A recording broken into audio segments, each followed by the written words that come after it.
cómo pasar de fotografías comunes a creación de imágenes extraordinarias. Nos va a contar muchísimo de toda su inspiración, nos va a hablar todo lo que le inspira, todo lo que le mueve a ella. Y sobre todo en el mundo actual de las redes sociales, cómo puede influenciar, cómo puede cambiar el desarrollar imágenes avanzadas y que cualquiera pueda hacerse una idea bonita, pero ¿qué es lo que hace que tu trabajo sea diferente? Así que démosle un fuerte aplauso a Lindsay Adler. Thank you. Thank you. Thank you. All right. Good afternoon, everybody. I just want to see, has anybody out there ever seen me online? Few people? So if you've seen me online, you know that I love to teach, and I love photography. I have been shooting for more than half of my life. I started my business when I was 15 years old. But one of the things I realize is not everybody has half their life to figure things out, to figure out lighting and posing and all of that. And so it's one of the reasons I love to teach. I love to help people become better at their craft. And so when I first started teaching, everything people asked me to talk about was technical. I would talk about lighting and modifiers, and I would talk about posing, and I would teach about Photoshop. But one of the things that was really hard, and I didn't teach much about, was inspiration, coming up with ideas, creating different, interesting photos. Because here's the thing. If you look at the great photographers, the ones that are really successful, the ones you remember, the ones that stand out from the crowd, when you look at those photographers, they all have good technique, they all are good at posing and lighting, but they always have something a little different. They always have great ideas. They're saying something with their. And so the question is, how do they come up with those ideas, or how do you come up with interesting ideas? And so my presentation today is going to address that subject, that question. How do you go from being good at technique to creating images that are actually memorable, that are actually something a little bit different? And so that's my thought process, is I feel like you do have to know the technique. And trust me, if you guys have seen me teach, I love lighting. And I love posing, like I'm passionate about those things. But I don't love lighting and posing just for the sake of it. I'm always lighting and posing for a greater idea. And so when I have inspiration, if there's I want this creative lighting for this idea, I don't feel held back by my technique. So I think the more technique you have, the more easy it is to be able to bring your ideas to life. So we're going to talk about those ideas. And so the question that I've tried to ask is, what separates the good photographers from the great photographers? And the idea really is that the ones that we all remember have two things in common. I mean, they're all good at the technical part, but thing number one is concept, meaning every single one of their photos has some idea. They're telling a story, or there's certain mood, there's something behind that photo. And then those photographers also have a style. If you think of the photographers that you love, if you follow photographers online, the ones that you'd like to be like, or maybe it's in a museum or in a book, when you look at a photo that they've taken, you know it was them, right? Like for me, when I'm flipping through Instagram and I'm scrolling and I'm like, oh, I know that it's this person's photo. You fall in love, you know it's them right away. And so that's what you're aiming for in the end. Learn your technique, learn your posing and your lighting to support a concept and eventually have a style. And so every single shoot that I do, whenever I shoot something, whether it's a maternity photo, maybe it's a pregnancy photo or an engagement photo, or maybe it's an editorial for a fashion magazine. No matter what shoot I do, I know what the purpose is. Like, why am I taking this photo? So for example, for maternity, maybe I'm shooting this photo and I want to show this woman, she's soft, she's very, kind of very quiet. And so in my light, I'm thinking, okay, maybe I go with bright and the poses are really soft. Maybe I have flowers because it fits her personality. But then I did a maternity shoot for a professional model who was tall, long legs, dramatic, and that wouldn't have fit for her. Her maternity pose was like this, and that wouldn't fit normal people, but that's why you always start with the purpose. And the reason I think that's important is I don't want you guys to think there's one right way to shoot a portrait. There isn't. If you meet a photographer that says this is what portrait lighting has to be, they're wrong. There's no one right portrait lighting. And if there's someone says this is what you have to do to pose somebody correctly, they're wrong. It's all based on your concept. It's all based on the purpose of the image. So that's why I think it's important whenever you shoot something to figure out why you're taking that photo.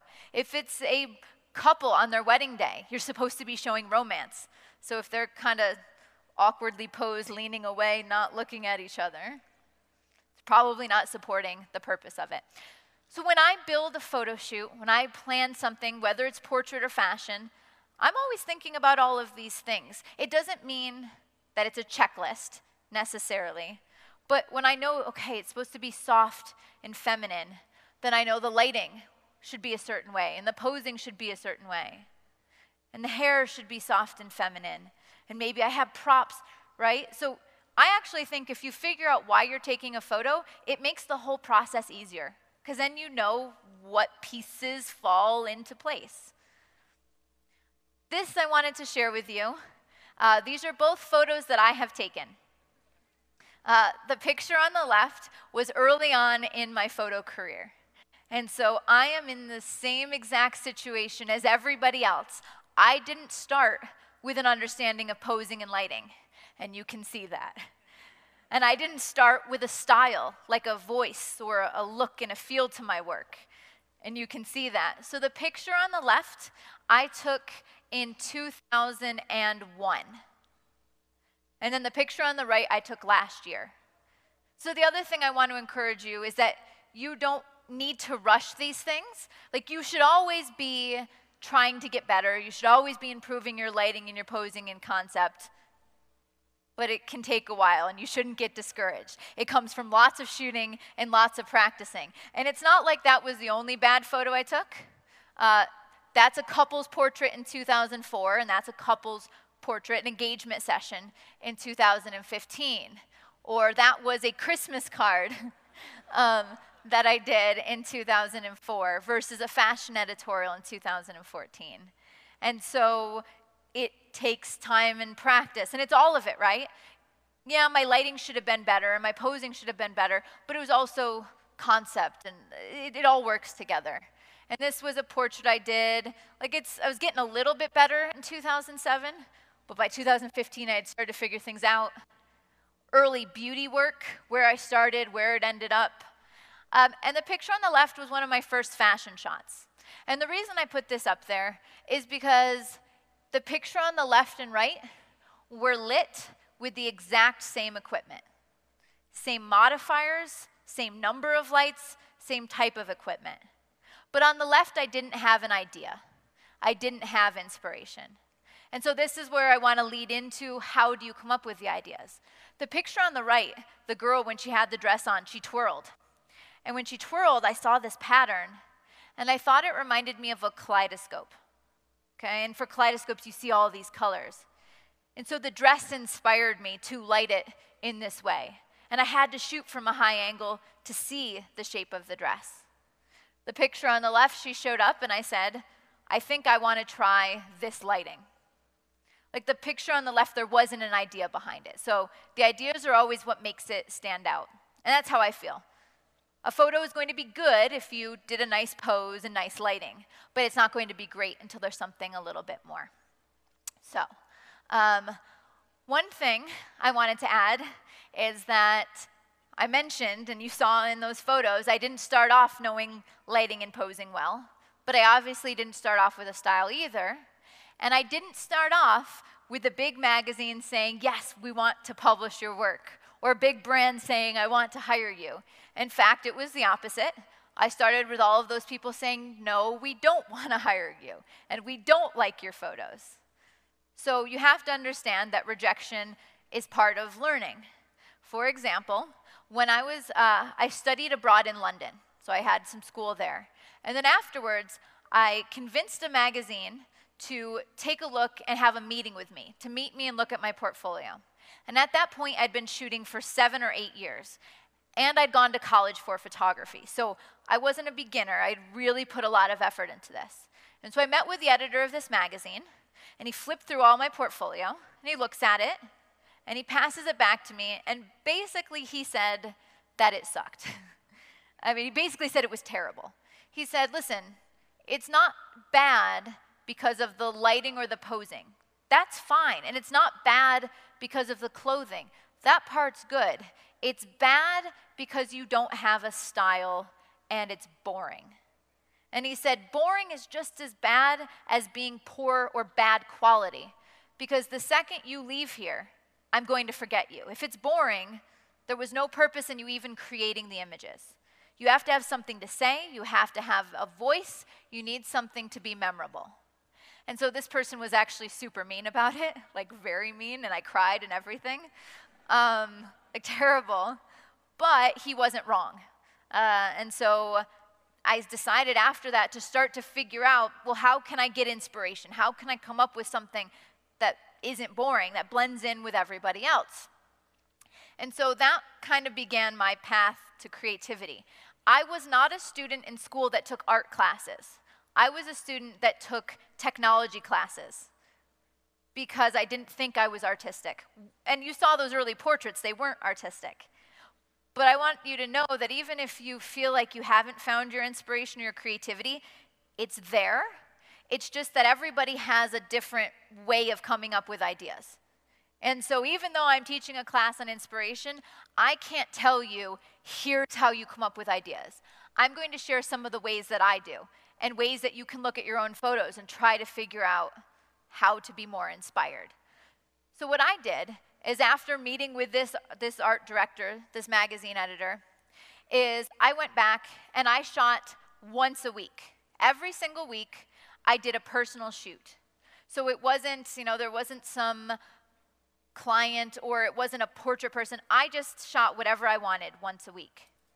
And it started to encourage me to push my creativity, because when I'm doing a maternity session and someone's hiring me, I can't really experiment that much. Like, they have certain things they expect. But if it's my shoot, my day, my creativity, then I start to learn from my mistakes and learn from experimenting. I think that creativity is a muscle. Like, the more that I try new lighting, the more I come up with new lighting ideas. And that time that I try weird makeup, then the next time I have more ideas. So I think the more that you experiment, the better that you get. So this was a model portfolio I shot right around the time that I met with that magazine editor. And I think that they're fine. Like, I think that they're pretty photos. The girl looks pretty, the lighting is pretty. But I guess he's right, like, they're boring. They're not bad, but they just kind of blend in. And so this was 4 to 5 years after meeting with him. And now this is a model portfolio. By the way, this was shot in one day, and so was this, one single day. But now I have a voice and a style, dramatic lighting. I'm saying something with my images. It's not necessarily, though, I'm not saying that my images are the best, that these are the best photos that could be taken of a model. But it's my way. It's what makes me stand out. So let's talk a little bit about style and really what that is. Here's how I think about style.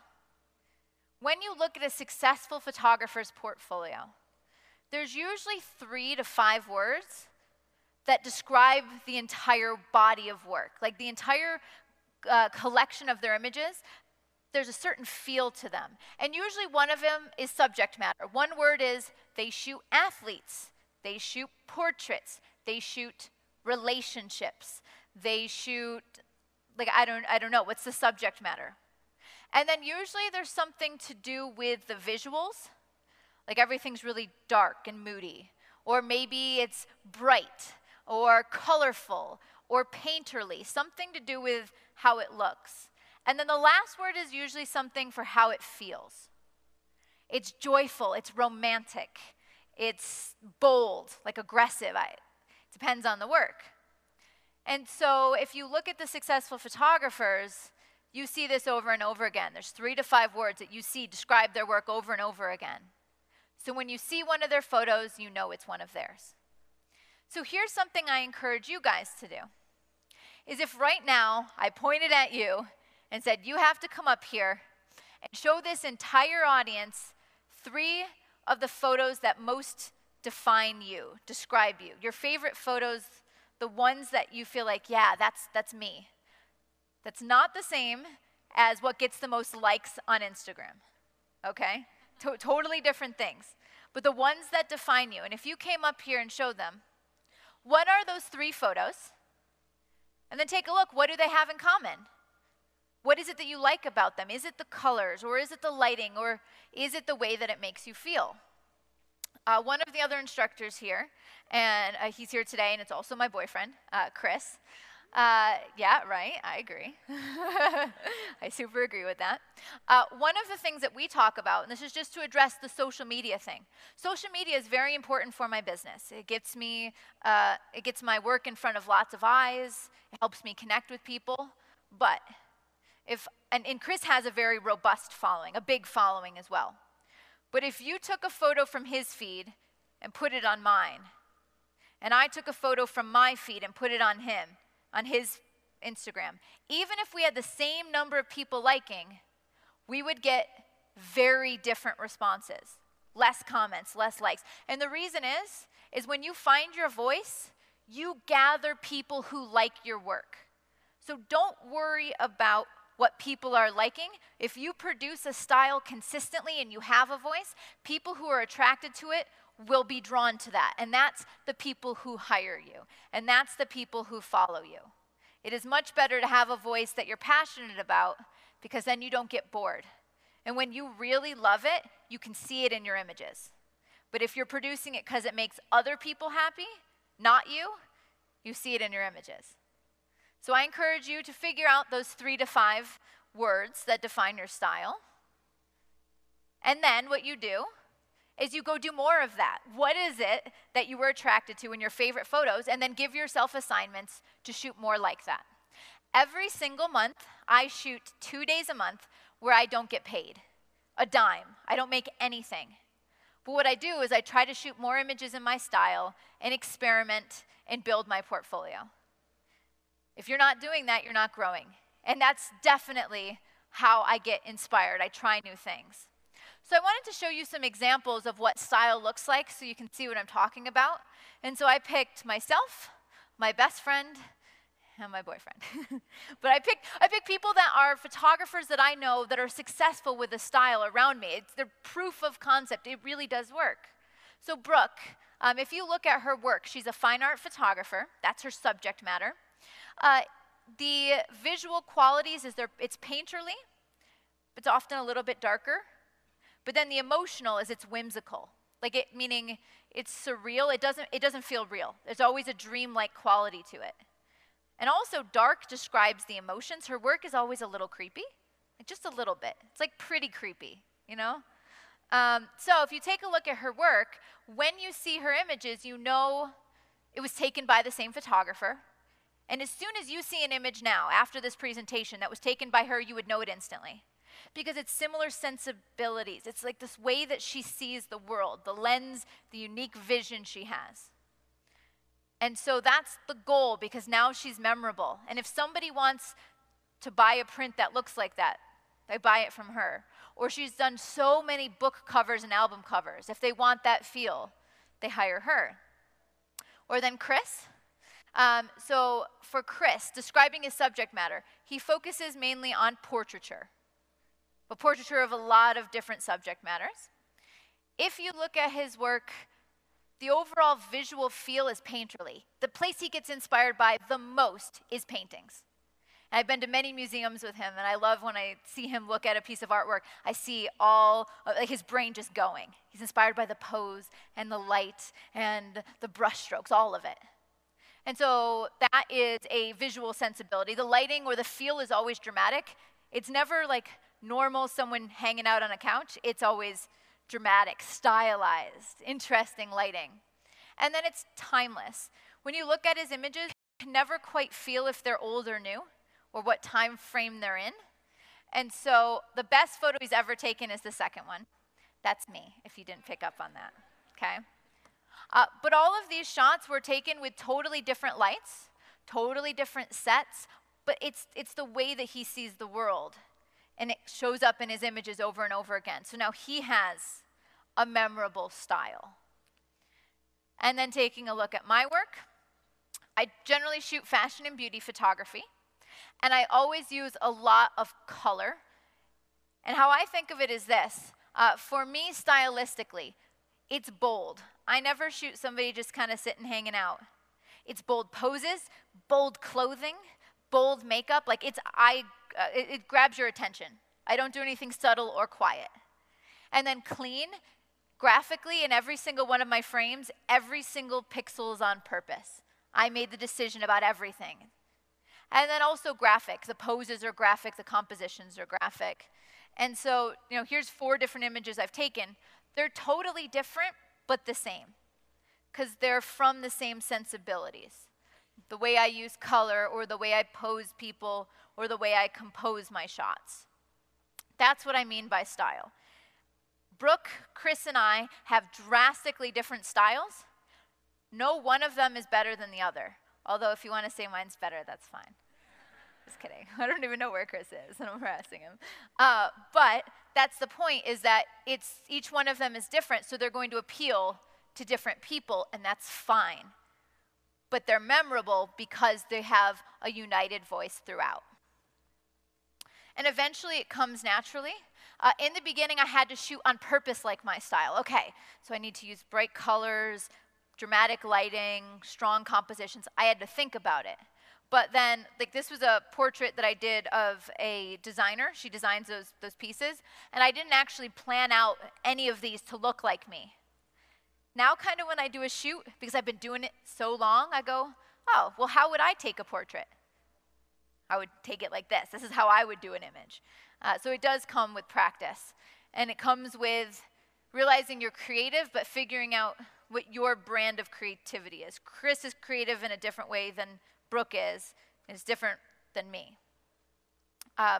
So the next thing that I want you to do is, once you've picked those 3 to 5 photos that I would make you show up here, and you kind of figured out what they have in common, the next thing you want to ask yourself is how you got to those images.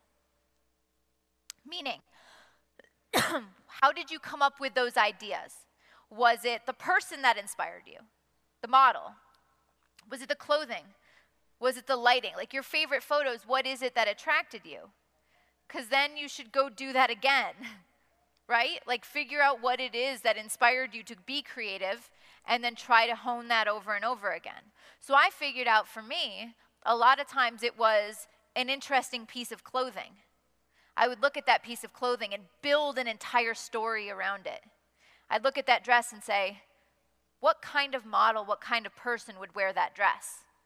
And if that model or person's wearing the dress, what would the location look like that they'd be in? Because I figured out that's how I come up with ideas.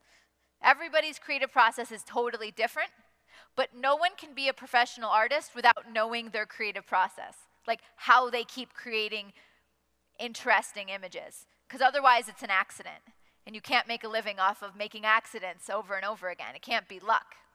My 4th book, I've written 5 books. My 4th book was on creativity, and in it I actually have creative challenges. So I give you assignments to go try something new. My suggestion is, even if it's not through my book, you guys are all here with fellow photographers. And this is one of the great things about events like this, is these are all the people that have the same spirit as you, the same soul. They're passionate about the same things. So I encourage you to find a photo buddy, a photo friend, that you can challenge each other to try new things and to experiment and to be inspired. I know many of us maybe have families that are sick of us taking photos, or the friends that aren't photographers who are done with it, unless it's for their Instagram, right? Those are the exceptions. And so finding photographers here that you can build a relationship with and then you push each other, I think makes a huge difference. All right. I found, creatively, There are three main ways to challenge yourself. I think, and be inspired as well. I think the first way, conceptual, meaning, okay, I want to shoot an image about aliens. Like it's a concept, and you build the story around it. I would shoot a fashion alien, for example, meaning it'd be futuristic silver clothing, right? It's a concept, and you give yourself that concept, and you build from that. That's why I think challenges are good and friends are good. You pick that word, you both go shoot it, and then you come back and compare and see how different your ideas were. The next way is technical. There's a new lighting setup. You're following someone on Instagram, you see this lighting you love, you want to go try it. So you look at that lighting and say, okay, what kind of shot do I want to create with that lighting? And you go shoot and challenge yourself technically. And then the last part I find is post-processing, meaning Photoshop. Maybe there's a unique technique in Photoshop for changing colors or compositing things. That's another way to challenge yourself. The quote that I like is, it's not where your idea comes from, it's where you take it to. So for example, Chris impresses me because he'll look at a Renaissance painting and be inspired.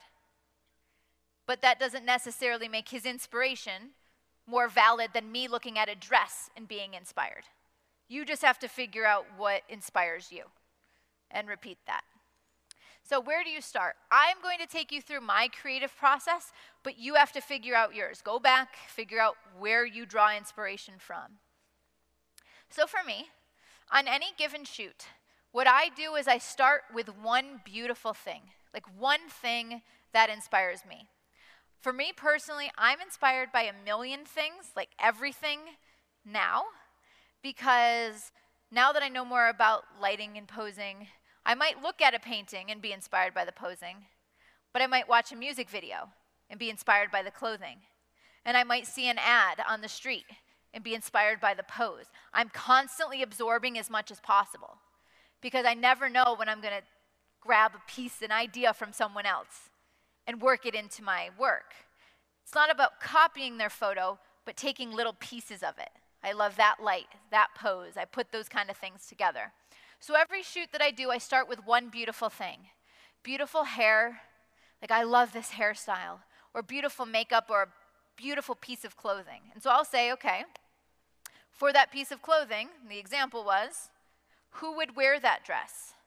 What would her hair and makeup look like? Where would I shoot this person? And so I'm going to show you some real ideas. I start with one of these things, and I build a story around it.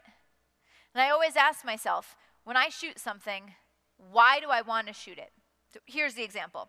I saw a photograph from a photographer, and I was critiquing their work. I was giving them feedback. And so they showed me a picture of a model in a silver dress, and it's futuristic. So it's got kind of a triangle, and then it's got kind of shiny metallic pieces. So the dress is really cool, and I knew they were inspired by the dress. That's where the idea started.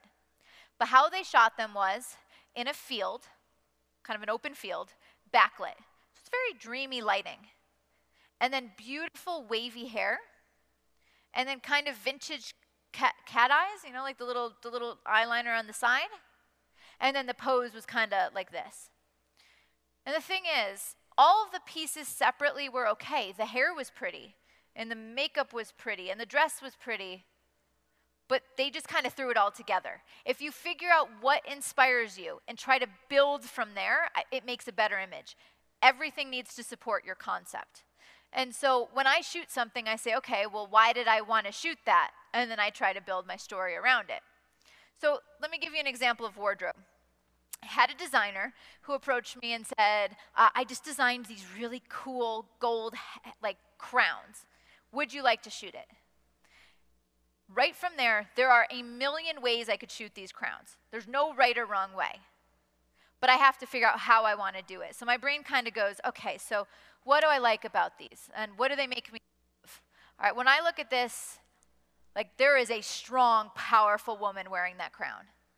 So I can't do any poses that are going to be soft. And I don't think I want to do anything soft with the clothing. Like it's got to be something strong. And so it would be worn by a queen, right? It could be worn by a goddess. I could take it that direction. But I'm going to do a strong, powerful queen. And it kind of reminds me of like Egyptian or maybe African, like this lots of gold. So I decided the way I wanted to shoot it would be to play up on that gold. Gold jewelry, maybe a gold background, maybe some gold makeup. And you know where gold would show up really well? It'd show up on black skin, dark skin really well. So this is kind of how I developed the idea. And so these are the images I shot with those headpieces. It's not that this is the best way to shoot those headpieces. Maybe it is, maybe it isn't. But I kind of built my story around that, being inspired by that one piece. And then this was other ways I shot from that same designer. Because I was like, ooh, I like all the gold. The room on the left, like the corner she's standing in, I went to an arts and crafts store and got gold poster board. And I glued it onto a piece of V-flat, like foam core. And then I put it in a corner. So I made something that looks like this futuristic gold room, but for very, very inexpensive. And it all started from that piece. Or this dress, my friend sent me a picture of the dress, and the girl was walking down the runway, and I thought that the dress looked like a petal of a flower, right?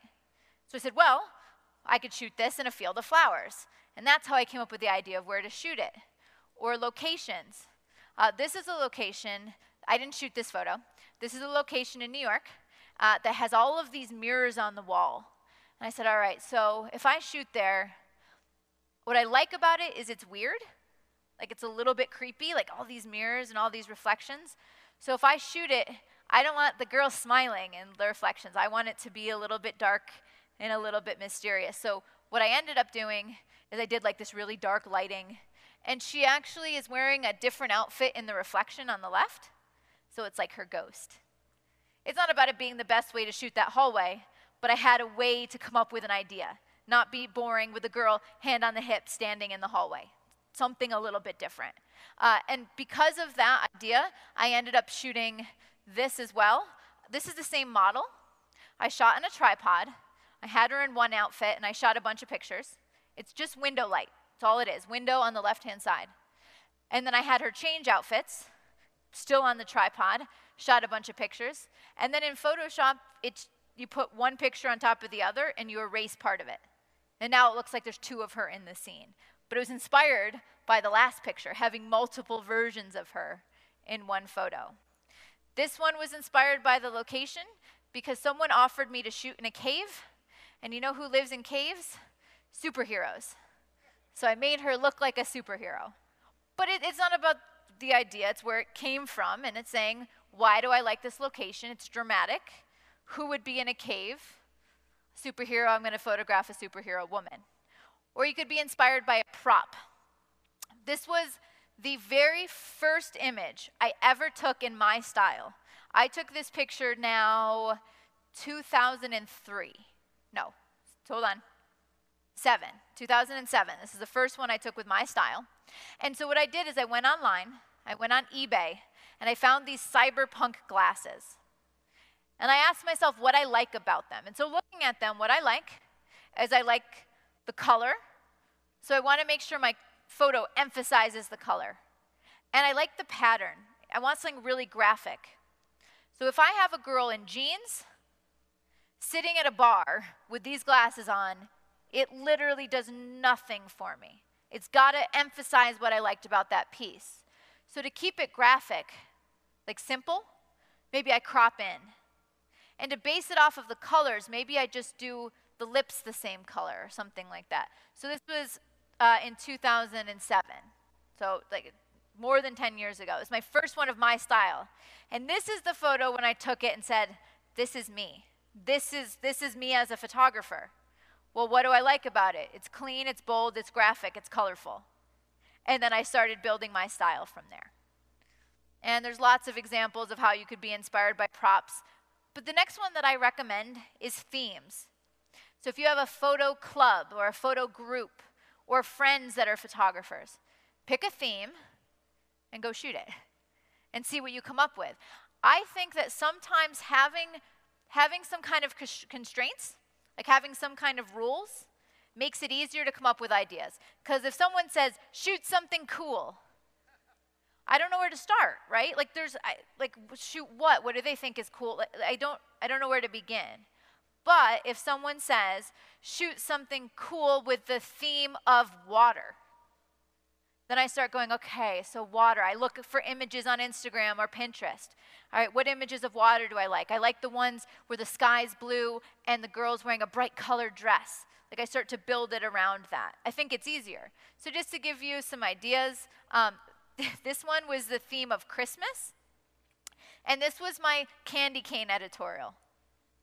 Like, it doesn't need to make sense. It was red and white. And so everything she wore was red and white, and I was inspired by the theme of holiday issue for the magazine. Or the picture on the left is my image. The picture on the right was the inspiration. I was inspired by the light. I was inspired by the mood. I didn't shoot it exactly the same, but I did my style. Hair and makeup inspired by the time period.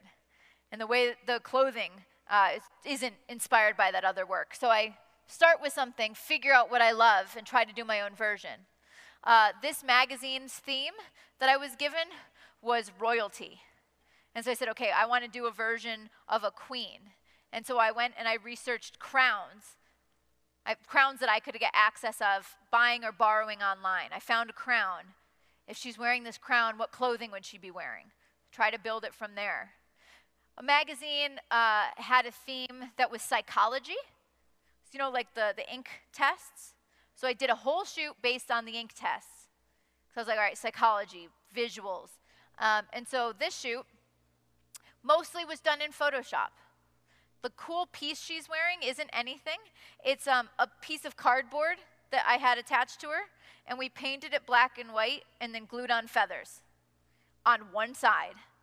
And then the rest of it was in Photoshop, kind of just blended over. I would have never in a million years come up with that if the magazine's theme wasn't psychology.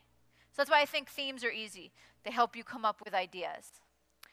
More places I get inspiration from: hair and makeup. That's a big one for me right now, as I'll see pretty makeup and say, okay, what kind of person wears that makeup? How can I do my own twist? So my image that I shot was the image on the left. I was inspired by the makeup on the right. I just wanted to add my own twist. And what I liked about the makeup on the right was all the color. So I'm going to add even more color with my lighting. In the picture on the left, I used 2 different gels. I used a purplish blue gel and a pink gel. So I had even more color in the frame. Or in this one, I was inspired by a hair ad. So I wanted to do my own version of it. But now let's move out of things, like being inspired by locations or objects, but being inspired by Photoshop. Photoshop is not at all cheating or a crutch, like something you have to rely on, if it becomes part of your idea process. Because I know what's possible in Photoshop, it makes me see the world differently. Because I might look at a location and go, oh, I can make that better because I can change the color. Or it might be a dress that's kind of boring, but I know that I can make it even bigger or longer.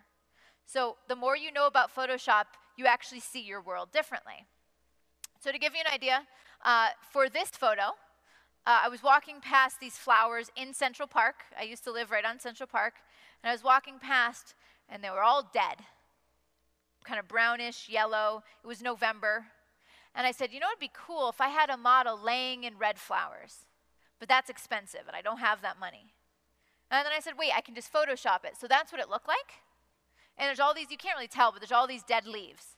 To get it from the picture on the right to the picture on the left took me 10 minutes.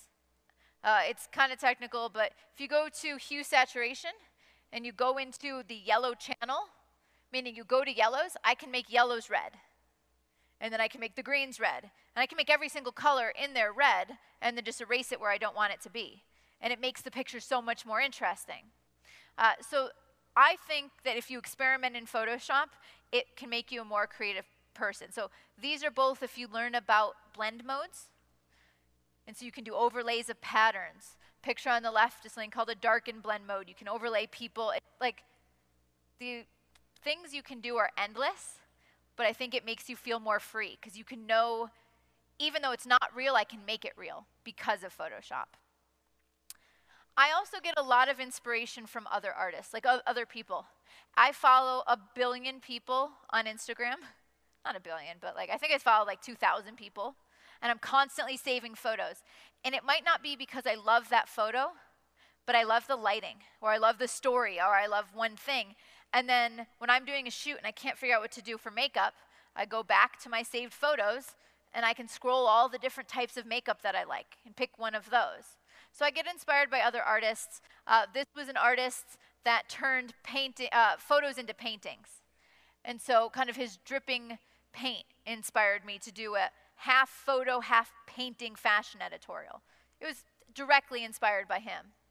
Or this is an artist that does installations, like physical art installations. So he would take a room like this and fill it with balloons. That was part of his art. And so I said, I love how bright and glowing and kind of happy those shots look. Like it's really ethereal, dreamy. And so I said, that'd be great for a bridal campaign. So I actually shot this for a wedding dress company. And this is totally 100% window light. There's 2 windows behind her, and that fabric is really, really cheap fabric, like the cheapest white fabric you can buy, and I taped it above the window. And then I went to a party shop and filled up white balloons. And so it wasn't an expensive production, but the idea is what makes it interesting. The feeling, the mood is what makes it interesting. There is a photographer who looks like he paints his models in black latex. And so he did nudes, and so I decided to do a fashion version of this. So I was inspired by, but I tried to add my own twist, headpieces, jewelry. I put this in here to look very impressive. That looks impressive, right? Like lots of lights. The key to this is all I did is just try to throw as many reflections as possible. It wasn't like this was a specific lighting setup. I'm just like here and here and here and here and here, so I'd get all those highlights on her skin. And all that is baby oil gel, shiny on her skin with a dark skin subject. And I shot this many times after. But it was inspired by looking at another artist and then taking a piece of it and building on from there. These are all artists, photographers that I personally get inspired by. And you're welcome to take pictures of it. I'm not saying that these are the best photographers out there, but if you look at their work, you start to see pieces of it in mine. For example, I get inspiration for posing from Herb Ritz. And I get inspiration for lighting from Albert Watson. And Lillian Bassman in the middle. You'll see it's just this mood, this way she approaches how she shoots women. I like to do that too. Or Christian Schuler does moving fabric. So I don't copy any one of them or any one photo, but I take bits and pieces and I put it together, just like cooking. I'm taking different ingredients and it's how I mix them together to create something special, something a little bit different. And so here's more examples being inspired by other artists. The inspiration was a picture on the right. My take was a picture on the left. I took the inspiration of the lighting. Lillian Bassman, these are not my photos. She photographs black and white, high contrast. Her women always look very strong and elegant. And so I like to photograph women strong and elegant, dramatic lighting. So these are her images. And then the next slide is how I interpret it. It's my modern twist on it. So it's fine to look at other artists, but channel what you like. I like the strength, and I like the contrast, and I like dramatic lighting. So that's my suggestion to you, is if you look at other people's work, one of the holes we fall into is that we look at a photographer we like and we say, I can never do that. And it's fine. You don't need to do what they do. You should be doing your own thing. So you want to look at their work, figure out what it is you like, the lighting or the models or the clothing. And then once you've decided your own style, then you can work those into your own photos and you won't be copying them. You're doing your own thing. So I like this quote. It says, if you copy from one person, it's plagiarism. You're ripping them off. But if you copy from many, it's research. So I rip off many people, but because it's not one, it's okay. It's many people put together. So I encourage you to think of it like that. Just a couple other places that you might get inspiration. this is just me now. I was getting interviewed before, and one of the questions they were saying is, how do you stay motivated and inspired? One thing that helps me is discovering what my creative process is, how I come up with ideas. But I also think changing technology actually makes things really exciting, because now when a camera can do something new, I say, well, how can I use that? Ooh, slow motion video. I never thought of that before, but now my camera can do it, and now I want to try it. Another new technology that's awesome is something called cinemagraphs. They're moving photos. So I love still photography. I consider myself an image maker. Like, I don't just have to make stills. So now what I do is I sometimes put pieces of movement in a still image. So let me show you what I mean. Let's see if I start this. Okay, so I don't know how well you can see it, but basically the flowers are moving a little bit, and she opens and closes her eyes. But it looks like a still frame until it captures your attention that just little pieces of it are moving. Or to give you another example, here's something that's a little bit more obvious. I shot this for Elle magazine in Greece. I had all of the stills in the magazine, and then they actually put the moving photos on the website. And the reason that I like these so much is you can actually shoot it as video, or sometimes you can animate your still, meaning you shot a still frame, no video, but you can make it move after. And there's a program, that's the name of the program, that helps you animate things. And you can move, it works really well with fire, water, smoke, sky, anything like that. You can bring it to life really easily. I have found, as a commercial photographer, being able to do these has helped me immensely recently, because now on social media, people want things that capture your attention. And sometimes just a little bit of movement does that. So I've been inspired to create things because technology has changed. So it means even if you know where your creative ideas come from, you can always discover new things. So I'm going to show you some examples of how I've been inspired and brought shoots to life. Now, when I do shoots, how I shoot a portrait or a fashion shoot or you name it, is I actually build something called mood boards. And what mood boards are is they're inspiration boards. They're a collection of images that summarize the shoot, like how it should look. None of those are my photos. Those are all photos of other photographers or that I found online. But I'm just using this as a roadmap, a guide to how to do my shoot. And so I decide the type of lighting that I want, or the type of posing. It's all the things that you should be doing anyway, to try to figure out what's the best shoot, what's the purpose. But I actually spell it out. I put it on a piece of paper. And then it helps me better plan. I can then decide what kind of wardrobe, clothing fits, what type of model I want, all of that stuff. So this is a real shoot that I did. This is the inspiration, and then this is what I shot from it, because it helped me plan the clothing and the location. For this shoot, I was actually going to Dubai already for another job, and so I planned this creative shoot while I was there. If you can get other people to somehow pay your way to do something creative, do it. Like and I have a job where someone pays me to go somewhere else, I try to put a shoot in there as well, because they already paid for me to be in this location. And here's some more images from that shoot. So my mood boards are my guide, my path. Help me better visualize things. And they don't have to be fancy. Here's another mood board. I said, okay, the theme is brown nude clothing, natural makeup. And I gave this to the hairstylist and makeup artist and person who gave me wardrobe, so they could all plan. And then this ran in Elle magazine in Indonesia, the story. But the roadmap helped us plan, because if I just showed up and said, hey, let's make something pretty, I wouldn't have the right tools. The planning ahead gave me all the right tools to make these images. Now, no matter what you shoot, I live in New York City. I've been in New York for like the last 8 or 9 years. I shoot for magazines, I shoot for commercial clients, makeup companies, but I also shoot portraits. People will look at this, and if you don't live in New York, go, well, this doesn't make sense to me. This isn't what I shoot. I don't shoot fashion. I can't do this.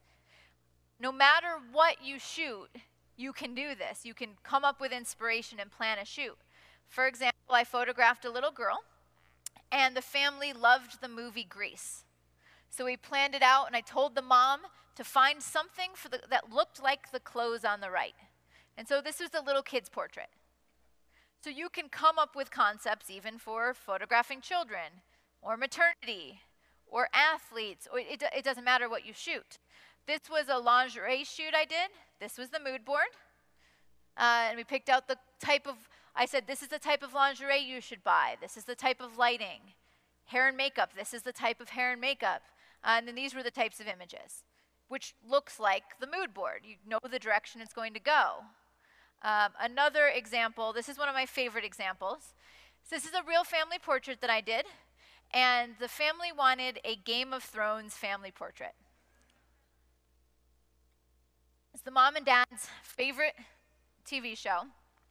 And the dad even had his own sword, okay, like that he owned. It's not for the shoot, he owned it. And so what I did is I called up and I researched places to shoot. So I found a library, a museum, it was a museum and library that looked like a castle. And then I found a theater company that did Shakespearean theater, and I found clothing that they could wear. And so we rented the clothing, the family, that's them on the right, got the location, and then this was their Game of Thrones family portrait. It's not composited, this is what it looked like. So the next thing I want to say is I would not say that this is the best family portrait for every family, but is the perfect family portrait for this family. And it's something that if you want, you would hire me. And so that's nice for competition, is if you just want the family smiling with blurry background in front of trees, it's nice, but anyone can do it, and it's hard to compete. So I try to do something a little bit different, something that stands out. By the way, the picture on the left is what it looked like. Obviously, the light in here makes it a little bit hard to see. But the picture on the right is how it was delivered, this very dramatic, grand family portrait. And they bought a 60-inch print. For real, a huge one. It's awesome. Here's another example. If I have the theme of religion, my brain goes, okay, religion. So for religion, I really like the halos that look kind of like crowns. I like fashion, I could do that. And you know, there was a religious themed Dolce & Gabbana runway show. And it had like all this red, which red is really me. So I'm gonna do more of a fashion religion shoot. And so my fashion religion shoot is like, all right, I want a fashion headpiece that's not expensive. So it was $35 US. It's a mirror for the wall. And I got rid of the mirror and then we put it on a stand behind her head. And so my fashion religious shoot was this. And you guys might have seen that. It's on an easel out there if you want to see it up close. Probably many of you would have shot religion totally different. But if you know your creative process and where you get ideas from, you keep revisiting that. For the nerds out there that want to know, beauty dish on the face above, main light, beauty dish fill, and then a grid on the background, basically a little glow of light. That's what makes it look like her halo's glowing a little bit. All right, a couple more. Inspiration was film noir. All of these photos are not mine. These are all inspiration. I love the dramatic light. And so I said, well, what I like about some of those photos is the vintage props and red hair, super me. And so this was my film noir inspiration. Probably totally different than other people. And I can keep going on and on.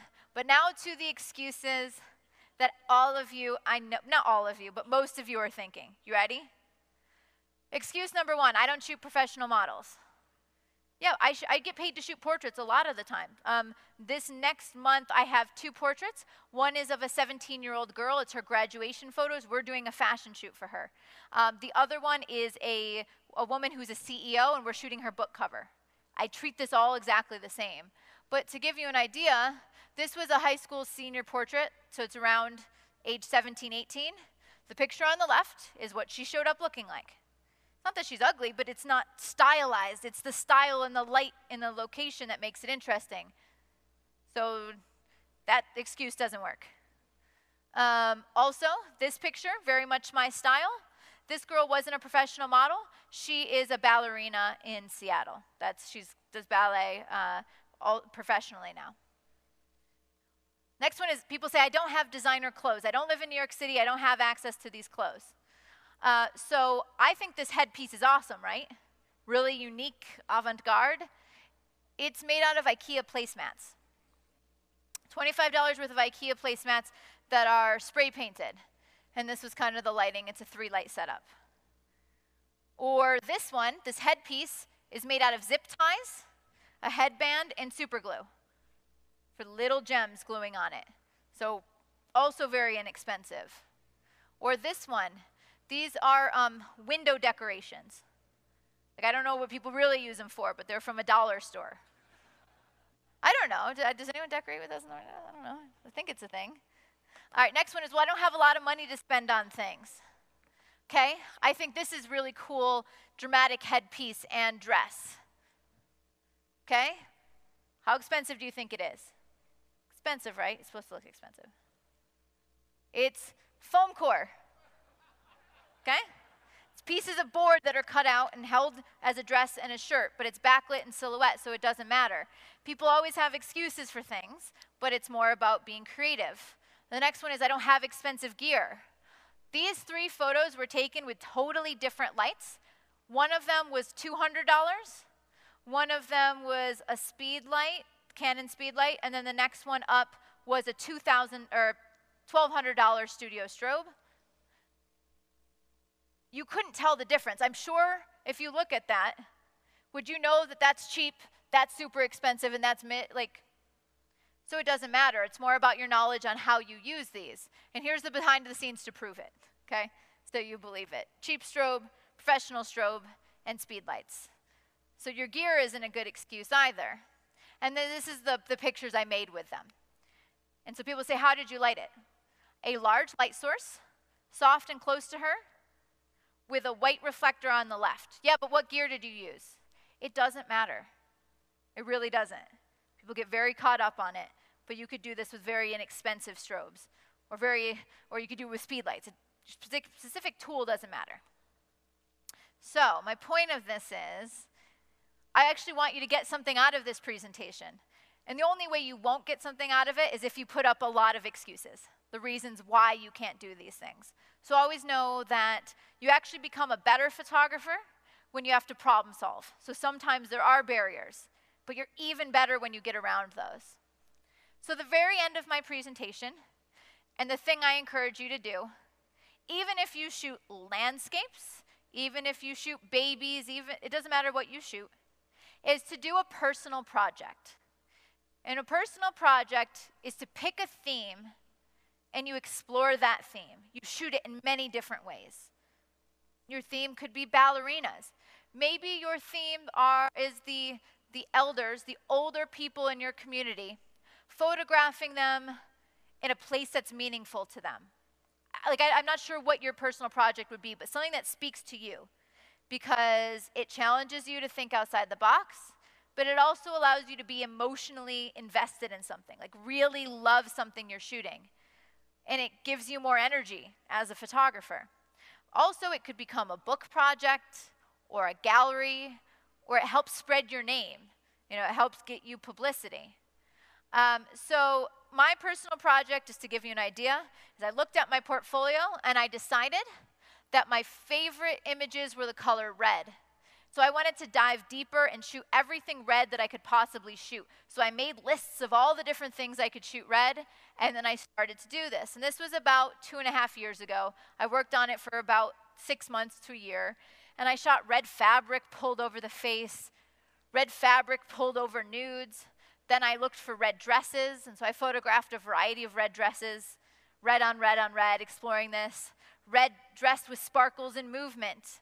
And then I said beauty. I can photograph red nails, red lips, red eye makeup. And so I tried to see how many red things I could photograph with beauty. So you can see I explored many different versions of this, tried to do research online, get inspired by other red beauty that people had shot, red backgrounds, red lips. Then I did research for headpieces. And I looked on Etsy, and eBay, and local designers, and trying to find friends to make me things. And for example, I found these headpieces from a designer online, and I said, hey, I'm doing a personal project. I'd love to collaborate with you on these. And instead of just saying, hey, I like that headpiece, can I shoot it? I'm including them in a bigger project. They feel like they're part of something creative. And so she sent me the headpieces, and I created all of these different types of images. The one on the right was my favorite, and I use it as promotional images. It wasn't a paid job, it was a personal shoot. And red face masks, this is made out of paper. And then I look for red things on eBay, red headpieces, red parachutes, you can see my point. It gets you like looking for things, and you're, like if you're photographing the elders in your community, the older people, now when you have conversations, you're constantly looking for interesting people to shoot. Well, for this project, I was constantly looking for red things to shoot. And I shot with red gels and red headpieces, and then I built red sets, and then I looked for red locations, and I planned this shoot specifically that I was shooting on my birthday. So I wore a red dress in a red room with a red model on my birthday to reward myself. And I shot, this dress was from a department store. The fabric over the head was just cheap fabric, and the light in the background there was the sign that said elevator. But I used a long exposure and moved my camera to make it go out of focus. So I shot red over and over and over again. And even though this project is technically wrapped up, I kind of did it for 6-8 months. Because I'm kind of trained my brain to do this, now all the time I'm looking for red things. And so like I shot this in the last couple of months. Like dramatic red beauty shots. That headpiece I had a friend make for me. And she said, well, what color do you want this hat? I wanted red, because now it can be part of my personal project. But the reason that I encourage you to do this is because it makes you look for inspiration. It changes the way you see the world. And then in the end, you have a beautiful body of work. So everyone has to realize that you are creative, but you might not know where your inspiration comes from. So you got to figure out your style, your inspiration, and then shoot a lot, and shoot some more, and that's how you get better. You shoot personal projects, and you shoot what you love. So that is exactly my time, and so I know that I've been invited to take a couple of questions. So if you want to come out and take those questions, I think I can take 3 or 4 of them. Fuerte aplauso para Lindsay. Thank you. Want to take a sit to answer the questions? Well, I like to stand, is okay? I'm very active. Pues hemos llegado al momento de preguntas y respuestas, así que sientan la confianza, alcen la mano, les van a pasar el micrófono. Cualquier caso, si quieren hacer la pregunta en español, no se preocupen, yo la traduzco a Lindsay. Es el momento adecuado, creo que por aquí están levantando la mano. De este lado ya tenemos los micrófonos. Aquí están levantando la mano, ¿no? De este lado. Allá está. Es que casi no los podemos ver de aquí. It's also hard to see. I was doing this. Oh, yeah, I saw someone wave. Hi. Hey. Hi. Thank you for the presentation. That was really inspiring. Great. Do you use green screen sometimes when you don't have the location? Okay, so I don't know if you want to translate back what it is, but green screen, when you kind of can cut someone out of location. So I personally have only done it twice. It's not something that I regularly do. Stylistically, I'm not good at compositing in a way that looks realistic, so I don't lean on that. There are people who do it brilliantly. I've done it before where I needed to make something look more like a realistic sky behind them. So it was something pretty simple. I lit them so they looked like they were lit by the sun, and then just swapped out the background to look like a blue sky. Yep. ¿Alguien más? Creo que por allá arriba. Con confianza, alcen la mano y pueden preguntar. Es el momento ahorita. Ahí estamos, ¿ya hay alguien? Hi. Felt very inspired by the presentation. Thank you. I'm an amateur photographer, and I'm blessed with a beautiful 17-year-old daughter who wants her picture taken all the time, which is wonderful. Excellent. What intimidates me a little bit, I look at your work and I say, yeah, you know, I'd like to do an art project with my daughter every weekend. What intimidates me a little bit is what goes into the production in terms of hair and makeup and everything else. You know, that's not what I do well, I think. Totally. So what kind of tricks do you have to make people look amazing without bringing in the cavalry? That is an excellent question. Although I live in New York City now, I lived in a very, very small town about 4 hours away from New York when I started my portrait and kind of fashion-looking images. I'd photograph teenagers, and there's two things. One, if your daughter loves to get her photo taken, she probably also likes to look good. And so there are a million YouTube tutorials on makeup that you could encourage her to learn a little bit about more creative makeup. And there are many good, completely free people that teach out there. So that's one direction, especially if she wants to learn that. But the other thing is I teamed up with someone who worked at a local hair and makeup salon. So they worked at the hair and makeup salon around the corner. And I reached out to them about working on this project. And instead of them making them come to my home or go to the studio, I would send my subjects to their hair and makeup salon. So they didn't have to leave. They'd put the time frame in for them, get their look done, and then I would shoot them. So it would be a matter of marketing yourself to someone who wants to collaborate, but you let them know that they can use the images for their portfolio or marketing their salon or their business, or that you'll tag them on your social media. So let them know how they can value from it as well. But you can work with local creatives. Fantastic. Thank you. You're welcome. ¿Alguien más? Mira, aquí hay adelante varias preguntas. ¿Alguien más? Allá. Brave ladies in the front. ¿Dónde está el micrófono? Ya tenemos. Es que no vemos nada. Hi. Hello. I didn't see where this person ¿Dónde is. estás? ¿Dónde estás? Right here. Ahí alzó la mano. Ahí está. Hi. Hi. Really nice presentation, really inspiring. Thank you. Okay, so my question is, I've been doing photography for a while now, but I'm kind of starting to get a style that I want to get into. Yep. But sometimes I get caught up into what if the duality between doing what you really want to do and then what it's kind of expected or kind of commercial, those 2 points, point A and point B. So my question is really, how do you take the leap and just do you only do the work that you really want to do, or you try to balance it out, or what is it? That is a wonderful question, and I think that's something that many people struggle with, so that definitely wouldn't just be you. I'll give you a couple examples. Okay. So one thing that happened to me recently is I went to a meeting with an advertising agency, and they saw all these creative shots, bold, eye-catching stuff, and they said, we love your lighting, we love the way you shoot, but we can't really pitch these images to our clients for skincare, fresh, because they don't have an imagination, so they can't see that you can also shoot the other things. So do you have a more commercial portfolio? Mm-hmm. And at the time I didn't, so then I went and shot it, and then took that portfolio to them. So sometimes you can do your own creative work, 100% you. That's what captures people's attention. It's unique and it's different. Yeah. And then you take elements of that, but dialed down, not as dramatic. Right. And you can do versions of that for clients. The other thing that you can do is market one thing, but if someone pays you not well enough, shoot whatever they pay you to do. I do that all the time. You just don't see half the photos, but if they'll pay me enough, I will shoot it any way they want. Okay, awesome. Thank you. You're welcome. Aquí adelante hay más preguntas, hoy atrás. A ver, déjame ver. Aquí adelante hay una. Running down the stairs. ¿Cuántas preguntas más tenemos? Todavía tenemos más, ¿no? Sí.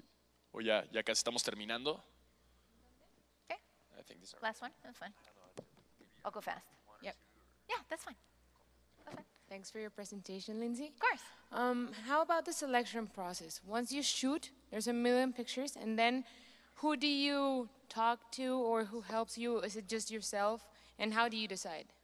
Also an awesome question, because the images you choose affect what your style looks like. If you choose something where it's unrehearsed, it's natural, will look different than if you chose something strong. Two things. If you can find a mentor, someone that will give you a second look at the images, that's great. When I moved to New York, I convinced another photographer who didn't shoot the same thing as me, had to be a little bit different to give me feedback. But that's what your photo friends are for as well. So whenever I do a shoot, poor Chris, I usually narrow it down per look, like every shot I did, I narrow it down to maybe 10 to 12 images, and then say, is there anything here that really that you love that you think I should go with? But he also knows that sometimes I am allowed to ignore him. So you also have to let that person know that you can still, if your heart pushes you in one direction, go for it. And sometimes I need someone to say they like another one better just to convince me I have to pick the one I liked better. Like, I don't know, it's weird, but it's true. So photo friends are really important. Thank you. Y tenemos la última pregunta, last Great. question. Hi, Lindsay. Hi. I just want to know, what were your excuses and how did you decide to let them go? Oh, I have so many. What were my excuses in the beginning? I wanted to do fashion, but I lived far from New York City. We didn't even have a mall, like place to shop and work with clothing. So my excuse was, well, I can't do fashion. And so part of how I wanted to practice is I would take my friends and shoot them, and then I would say, well, what are your favorite clothing? What are your favorite dresses? And then when I'd get a photo of a prettier person with pretty clothing, I could take that and then say to another model-looking person, hey, look, I make pretty pictures. Can I shoot you? And then I'd have a pretty person and say, oh, hey, local hair and makeup salon. Look, I have this pretty girl who will let me shoot them. Will you do the hair and makeup? So it was a matter of, I just had to figure out how to make the best out of what was in my small town till I had something good enough that I wouldn't be embarrassed to show people when I moved to New York.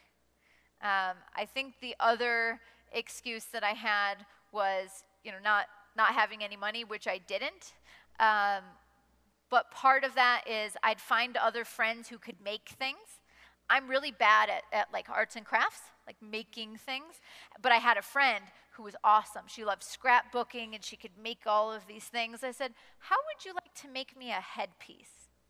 Here's what it looks like. Can you do that? She's like, oh yeah, it would just be glue. And so I think part of it is finding other people that fill your voids. You fill what you're not good at. And that makes the biggest difference. Thank you. Y listo, pues bueno, otro fuerte aplauso para Thank Lindsay. you. Thanks, everybody. Perfect.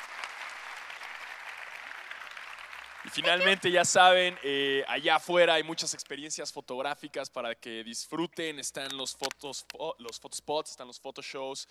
También pueden ir a la print zone, aprovechar, imprimir algo. Ahí está completamente a su disposición. Y ya saben, utilicen el hashtag CanonZip18 y nos vemos aquí mismo al rato. Muchísimas gracias. Bye.